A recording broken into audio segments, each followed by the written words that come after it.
Now, Prof, if there is a problem with the PSA and it is high, or the DRE picks up a problem, what's the next step for a man?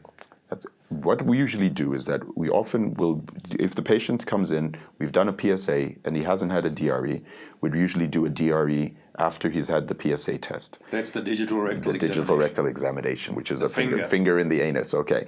It's very quick, very easy, not painful. But honestly, for guys, please try to relax. If the digital rectal examination is abnormal, we would immediately then discuss about possibly going for what we call a prostate biopsy, which means that we'd be putting a probe in the anus, possibly when you're asleep or awake, it depends on where you want to get it done.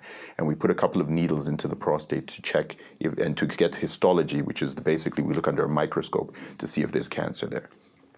If the digital rectal examination is normal, usually we would repeat the PSA after a period of time, usually about 3 to 4 weeks, because the PSA can also be raised by other things besides cancer, and sometimes it is important for us to do that. But the point is that if the PSA is still raised, after the second PSA, usually you'd have to be going for the biopsy. If we do find that there is cancer there, do remember that a large proportion of prostate cancers actually are not nasty cancers. They can be treated even just by watching and seeing what's going on.